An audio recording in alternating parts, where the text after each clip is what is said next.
Hey, what's up, y'all? This is Lewis Speaks 2022, and today I want to talk to you all about sex. I think that our generation has a tendency to take sex lightly. We don't really value it as much as I think we should. Um, this is why I believe many of us are getting hurt in relationships because we're so quick to jump to the bedroom without really entering the living room. And when I say living room, I mean that's symbolic for getting to know one another, getting to know about one another's lives, our interests, our hobbies, who we are internally. I think we're so busy, we're in a mad dash to the bedroom that we don't really take the time necessary to get to know one another. I think that you can have sex without being in love or without loving someone. I think that sex, however, is or it can be an expression of the love that you feel for another person. I think also that there is so many things that we don't know about sex and how it works in terms of the sight unseen. And I'll explain what I mean by that. I think that when we get with someone, there is a spiritual component to that. There are certain things we do not see, certain spirits and energies that we do not see, but we can feel emanating from someone. Have you ever had sex with somebody and you woke up feeling depressed the next day or within that week? Have you had sex with someone and you just started to feel like your energy was off? You know, chances are you contracted a spiritual, I wouldn't say demon, but I would definitely say you contracted some spiritual energy from that person that may not have been the best for you. And a lot of us do that. I think majority of the depression out here is the result of a transference of energy. I personally believe, and this is once again my personal belief, that energy is contagious and that it can be transmitted from one person to another person. Um, this is why it's so important. This is why it's so very important to protect your peace, protect your energy, and also to get away from people who have negative energy because that energy is contagious, especially with certain personality types. For example, if you are an empath, a highly sensitive person, you'll definitely be more aware of certain energies. You'll be susceptible to certain energy fields and certain emotions that other people may not necessarily be aware of. That can be a gift, that can also be a curse if not balanced properly. Um, I think that in addition to sexually transmitted diseases, you know, we have to be careful of spiritually transmitted diseases. Those low vibrational people that come into our energy center and our energy field. And at first glance, we're not really aware. We're not really aware of their negativity. We don't know exactly what demons they hold inside because people are very good at faking. And so we lie down with them and then we realize and wake up the next day, we're not feeling at our best. They transferred their own negativity into our energy sphere. And there is such a thing as trauma bonding, fluid bonding, which is bonding over fluids like semen or vaginal secretions. And there's also soul ties. Very little is mentioned about soul ties in terms of we hook up with somebody and they unlock a certain energy within our body. And somehow we're bonded with them and we're linked with them for life. And we always have a soft spot for them. This is why a lot of people can't get over their exes. They still talk about their exes. They still carry the energy of their exes with them because they shared that soul tie, that sexual energy. And they're unable to release that, you know? Um, Not much is said about it, and I think that it's because it's not measurable, it's not quantifiable, it's not scientific. You can't put it in a test tube and study it. No, it's something that's more spiritual, you know? And this is what I mean. When you lay down with somebody, you don't know what you're unlocking within your own body. You don't know what they're battling with. And sometimes their battle will become your battle just by way of sexual transmission, you know? So we definitely have to be very, very careful about who we're having sex with. And I think this is why I get so touchy with certain, I guess, relationship styles. You know, I know polyamory is big nowadays. People want to do throuples, they want to do open relationships. And my qualm with that is that you definitely do not know what energy you will be bringing into your life. You know, also, I think that to love somebody is to protect somebody. And if you're allowing all these people to come into your life, if you are allowing your partner to sleep with all these people, if they're comfortable with that, then they're not really protecting themselves, let alone you. I think to love someone is to say, I am here to protect you from all the evils that are out in the world. And let's face it, right now we live in a generation where there's so much happening. There's so many sexually transmitted diseases, and we're just learning about new ones that are emerging and rising. And so if I say that I love you, but yet and still I'm agreeable to having an open relationship with you, am I protecting you?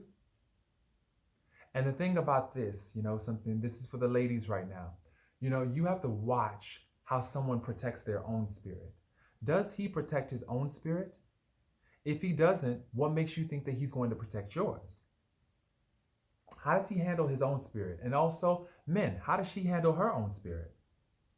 Does she get with every Tom, Dick, and Harry because she's trying to fill up a void in her life? Is she sleeping around town, trying to fill up everything that's missing in her world? How does she protect her own spirit and her own energy? That's going to be a reflection of how she's going to protect you. So you have to sit back sometime and just observe, how are people protecting themselves? I know that when you're horny, you basically are not thinking about self-protection. You're not thinking about love or, you know, relationships or trauma bonds. And so you're not thinking about that. All you're thinking about is trying to release your sexual energy, and you're just trying to get off. You know, you're just trying to gain some relief and some release. So this is something definitely to be mindful of, you know, before you experience those intense feelings of horniness, because when you are horny, all logic, all reason goes out the door. All you want is a warm body, all you want is a release. So just being mindful of that now while you are in a pensive state, just to definitely just be aware that you could be inviting other spirits in your body that you're not really aware of, you know? And I know there's a lot of people that don't believe in the spirit world. You know, if it's not quantifiable, they don't believe in it, but this is real.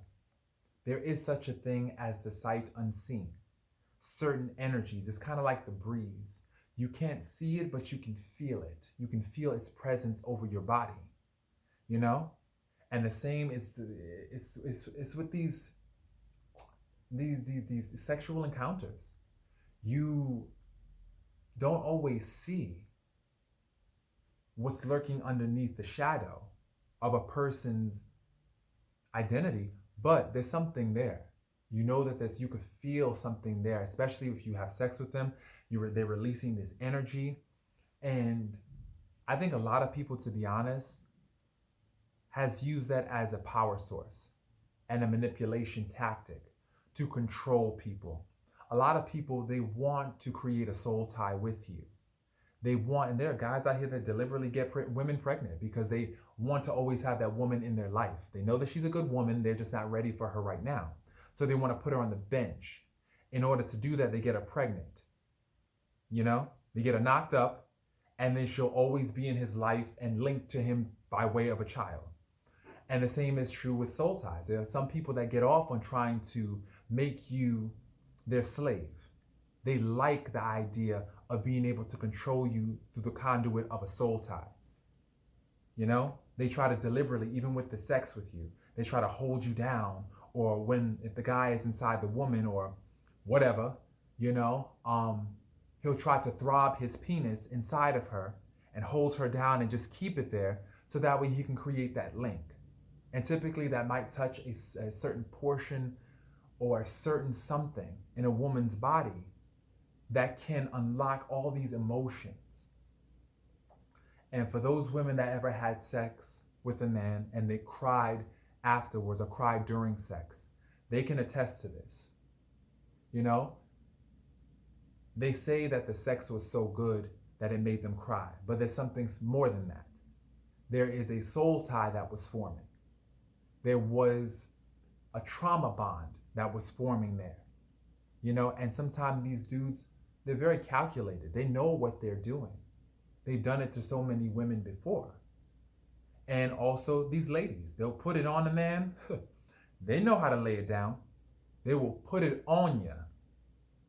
And you'll wonder, why am I so fixated over this chick? Is it because of the sex?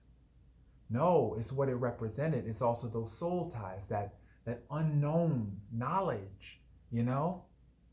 We don't fully understand the mechanics of sex, because I think that if we did, we would be more careful about who we let into our world and who we let into our bodies. So I think that while we're still trying to understand and figure it out, we should be more careful and protect our spirits and protect ourselves. You know, it's really crucial, because as I'm learning certain things and I'm learning how energy works, how contagious it is, and how it transfers from one person to another person. And sometimes we don't always have the language to describe what is happening to us, but there's something happening there. And so we need to be very, very aware of this and mindful of this. I'm hoping that my generation begins to really become aware of this. And I know it's not easy, especially when you're young. When you are young, your brain is not fully developed. Truth be told, they say your brain is not fully developed until the age of 26. And so when you're young, right now, you're operating from a state of almost insanity. Almost insanity, I would say, and deficit. You don't have all the logic and the reason, but as you grow, you gain experience, you start to learn. You also, I recommend, if you're young, borrow the experience of the ancestors, the wisdom of your elders, because they've been where you are. They know certain things. And elders, please be just reliable. Be a reliable source. Don't do the scare tactics. Don't sit up there and try to, impose your own feelings and beliefs on somebody else's journey. Just provide the facts. Just provide the facts based on what you experienced. It's not a matter of trying to scare people into not experiencing certain things, but rather just the sharing of knowledge and the encouragement for them to be more mindful. I think a lot of times our youth do not want to go to the elders because they feel as though they don't understand. They feel as though that they'll be talked out of their feelings. Just explore. Be open. And young ones, please, please, please borrow the wisdom of the elders. Borrow the wisdom of your ancestors, the people that came before you, because they know a little bit about a little bit. So definitely defer to their expertise. So I hope this video was just a brief, exploration of the spiritual side of sex. I'll probably do some more videos, Right now, my titty's out because I'm going to work out. So I definitely wish everybody a wonderful, wonderful day and a wonderful 2022. Please be mindful in terms of sharing your body. Protect your spirit. Protect your spirit. It is a beautiful spirit, and it deserves to stay clean. It deserves to stay honest, and you deserve love. So I wish everybody a wonderful, wonderful day. Peace, y'all.